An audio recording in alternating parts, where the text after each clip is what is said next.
All right. I was making sure that we had um, Instagram all set up over here. So, for those of you that are new to this live stream, if you see me looking over here, I'm talking to Instagram. If I'm looking here, I am multicasting to Facebook, to LinkedIn, and to YouTube.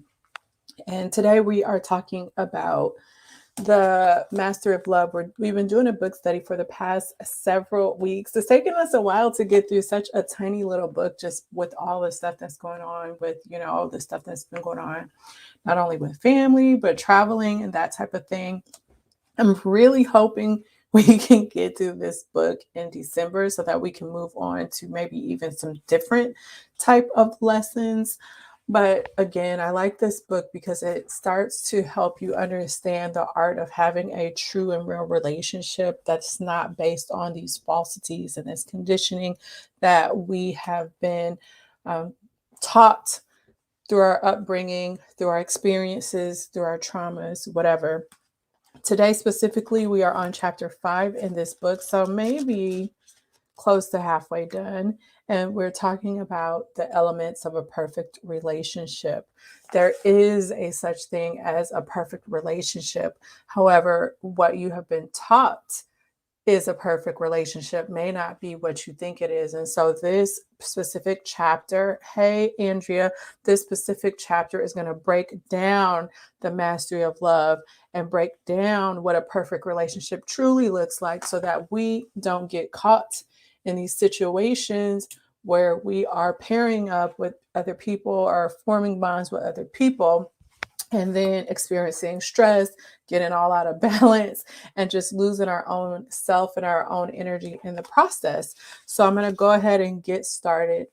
Um, and this book is by Don Miguel Ruiz. For all the people that have not read this book, and if you want to catch up on where we started with this conversation, the whole playlist is over on YouTube. Okay, so imagine a perfect relationship. You are always intensely happy with your partner because you live with the perfect man or perfect woman, and the key is for you.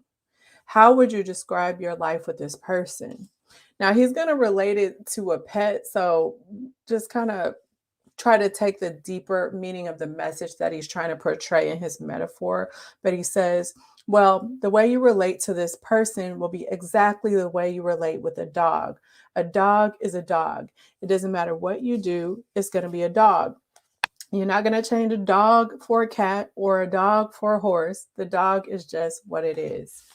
Just by accepting this same type of attitude or just by accepting these same facts in your relationships with other people, it's going to be very important to you.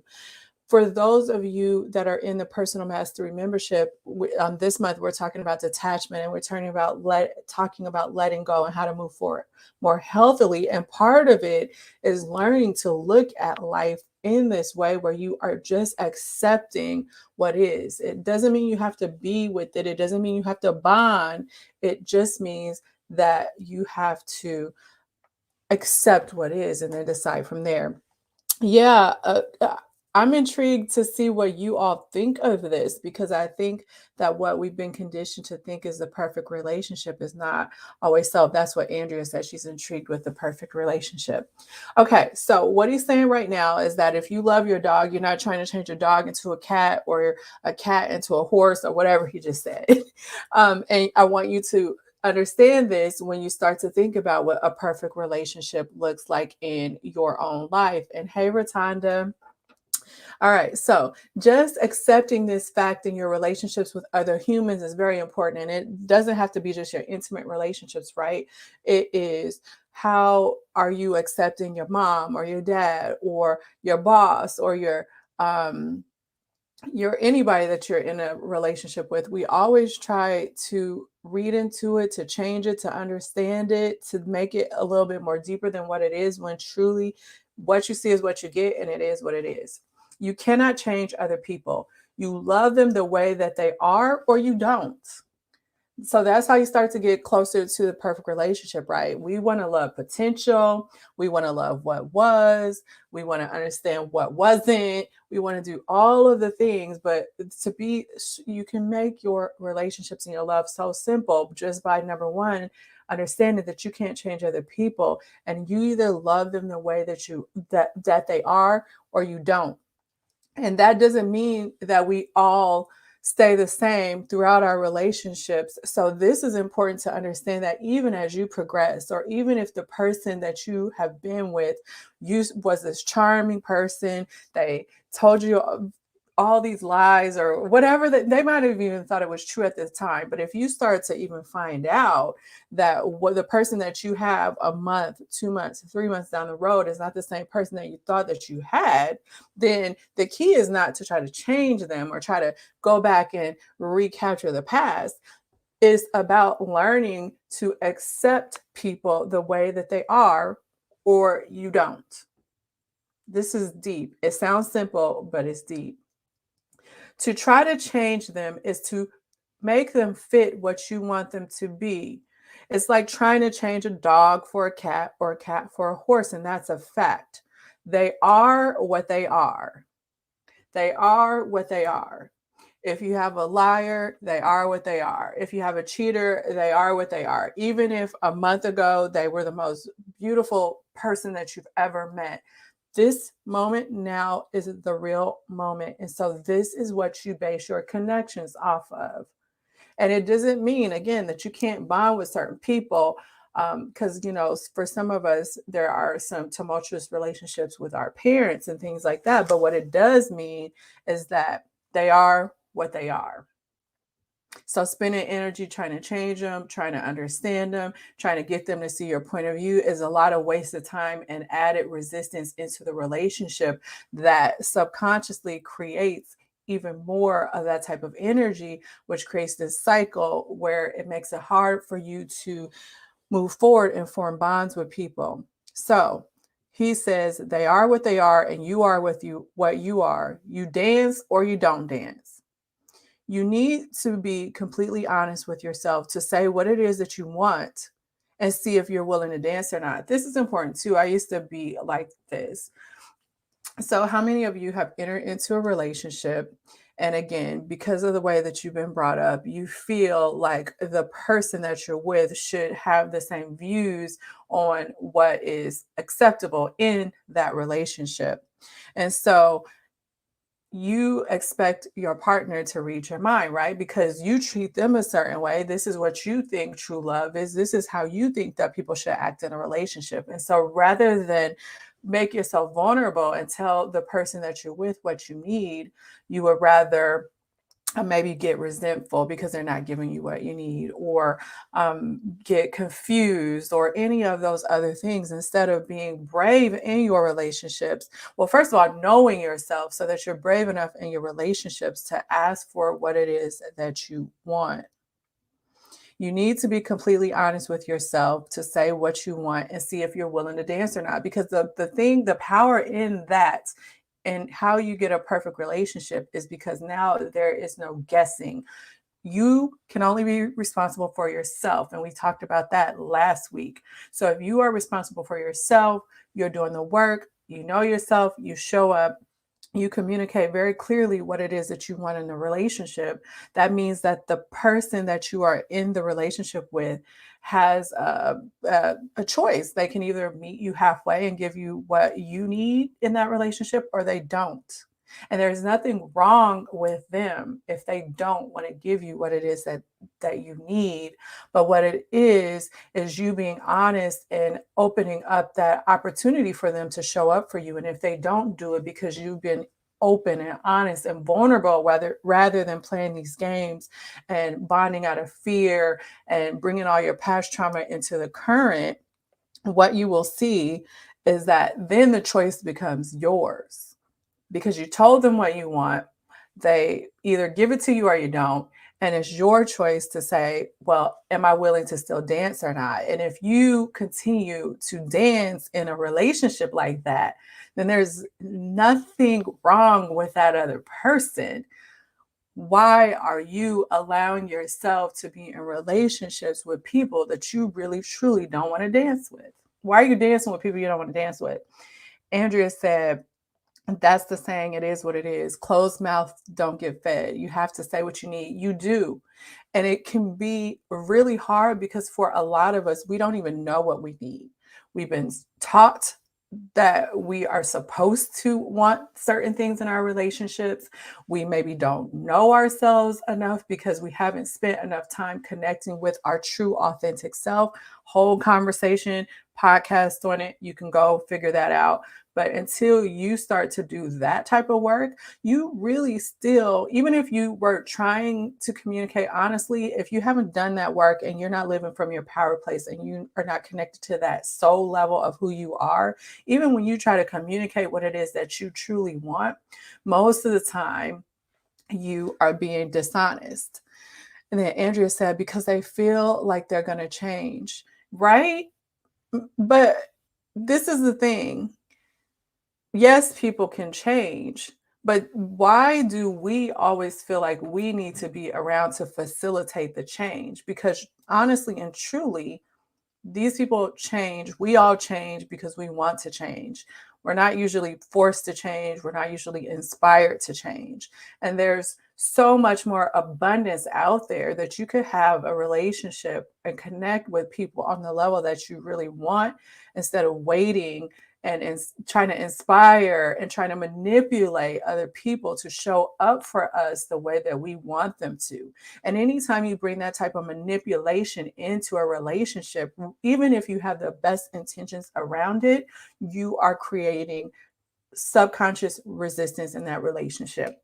And usually you don't end up getting what you want. So think about all those times where you wanted somebody to change and think about the statistics around them actually changing, especially permanent.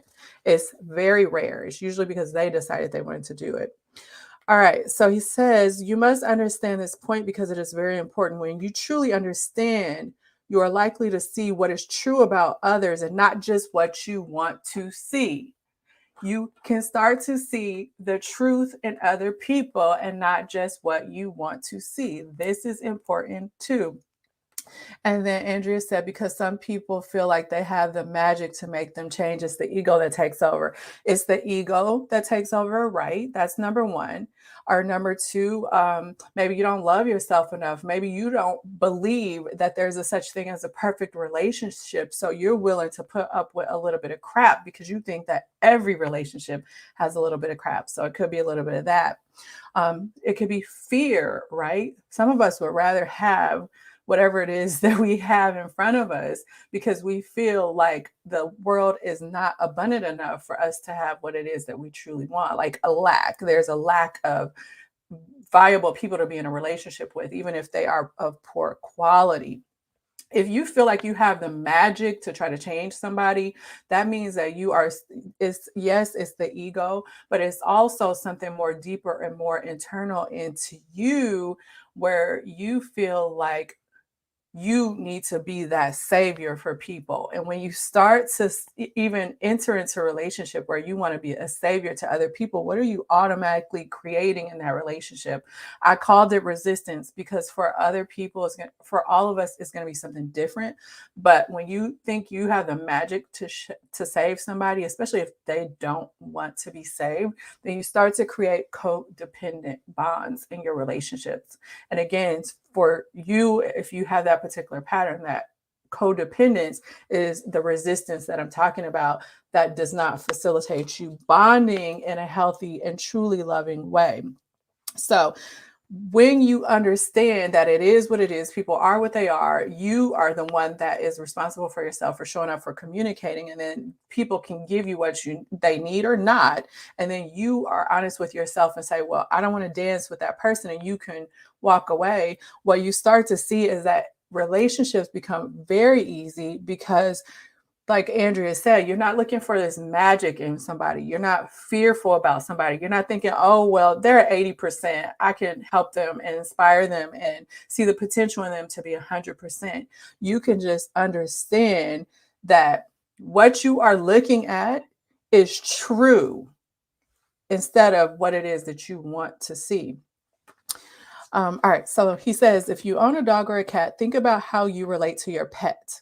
Let's consider your relationship with a dog, for example. The animal knows how to have a perfect relationship with you. When your dog does something wrong, what do you do with your dog? A dog doesn't care what you do, it just loves you. It doesn't have any expectations. And isn't that wonderful? But what about your girlfriend, your boyfriend, your husband, your wife? They have so many expectations and they change all the time. The dog is responsible for his half of the relationship with you. One half of the relationship is completely normal. And think about this, the normal part of you having a relationship with your pet is usually the dog's half, the pet's half, not your half. Because you even in those type of relationships, um, there still is a little bit of expectation and all that kind of stuff. So anyway, so when you come home, the dog barks at you, it wags its tail, it pants because it's so happy to see you. It does its part well, and you know it's the perfect dog. Your part is almost perfect also. You handle your responsibility, you feed your dog, you take care of your dog, you play with your dog, you love your dog unconditionally. You will do almost anything for your dog. You do your part perfectly, and your dog does its part perfectly as well.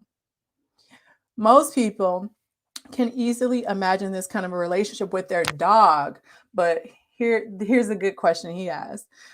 But why not with a woman or a man, or we just say a human? How can you imagine this relationship with a dog or an animal or a pet, but you can't imagine the same type of relationship with a human? Do you know any woman or any man who is not perfect? The dog is a dog, and that's okay with you, right? You just accept that dog. You don't need to be responsible for your dog to make it be a dog. The dog doesn't try to make you be a good human or a good master. Then why can't we allow a woman to be a woman or a man to be a man and love the human just the way he or she is without trying to change that person? And that's where we get into what we talked about last week, where the reason why we can't do it is because we don't know how to love on a really deep level, on an authentic level, on an unconditional level, because of all the things that we've been through. He says, perhaps you're thinking, but what if I am not with the right woman or man? And that's a very important question, he says. Of course, you have to choose the right woman or the right man. And what is the right woman or the right man? Someone who wants to go in the same direction as you do, someone who's compatible with your views and your values emotionally, physically, economically, and spiritually. How do you know if your partner is right for you? So let's see what he says here. How do you know if your partner is right for you? Let's imagine that you are a man and a woman is going to choose you. And if there are 100 women looking for a man, and each will look at you as a possibility, for how many of these women will you be the right man? Guess what the answer is? You don't know. And that is why you need to explore and you need to take the risk. But we're scared to do that, right? We're scared to put ourselves out there. We're scared to be vulnerable. We're scared to tell people how we truly feel. We're scared to connect on the deep level, even though we say that that's what we want in our relationships. But the thing is, you are not going to know if your partner is right for you. And even if your partner, I tell people this all the time, even if your partner is right for you right now, that doesn't mean that your partner will always be right for you, right? It is what it is. People are allowed to be who they are. And you make that decision if you still want to dance with them through the progression of whatever relationship it is, not change them to what they were in the past or hold on to what you had in the past. So you don't know. This is why you need to explore and take the risk. But I can tell you that the right woman for you is the woman you love just the way she is. The woman you don't have the need to change at all. That is the right woman for you.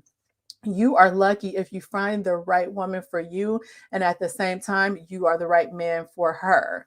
You are going to be the right man for her if she loves you just the way that you are and doesn't want to change you. She doesn't have to be responsible for you. She can trust that you are going to be what you claim you are, what you project you are. She can be as honest as possible and project to you what she is. She will not come to you pretending to be something that you later discover is not. And you, the same thing. A lot of us show up with our best personalities on, or we mold to a person's personality that we meet because we want them to like us. And that will start to unfold as a soul as the other stuff starts to crop up. So, how long can you continue to bring these facades in your relationship and think that you're going to create these loving, lasting bonds? The one who loves you just the way that you are, loves you just the way that you are. Because if someone wants to change you, it means that you are not what the person wants. Then why is she with you? And I want you to ask yourself this question too for your relationships, because remember, we can only control ourselves. So if you want to change people that you are in a relationship with, then they are not what you want. So why are you in the relationship with them?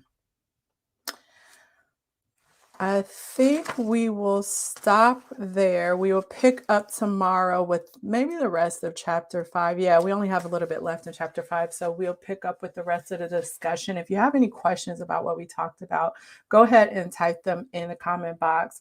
Ratana said beautiful, and it is beautiful. The hard part is that, again, we mismatch because instead of being brave enough and accepted enough to know that there's an abundance of love and there's our person out there for us, we would rather, out of lack and scarcity, make decisions where we bond with these people that are not what it is that we want, thinking that we can change or fix things, when that trigger, that clue, when you start to do that, is that you don't really like the person that you see right now. So why are you with them? All right. So before I let you go, for those of you that want to know when I go live, you want reminders, and you also want a free class so that you can take this information about this internal exploration and growth and take it a step further, then you can text the word mastery to the following phone number. The number is 833-231-4407, and I'll send you a link to a free class so that you can start the inner exploration to restore your connection to yourself, create balance in your life, decrease stress, start to tap into that power place that I talk about so you can make these authentic, or make these decisions from your authentic self. And if you need help, you've tried to do this, it's not working, and you want to just get help taking it a little bit deeper with one-on-one support, then I am accepting a few private clients. So you can also check the description box where you're watching this video to get information about coaching, or you can go to yashikasintuition.com/links, and there should be a little button you can click to learn more about coaching. Otherwise, I will see you all tomorrow and we'll finish up chapter 5. All right, take care. Bye.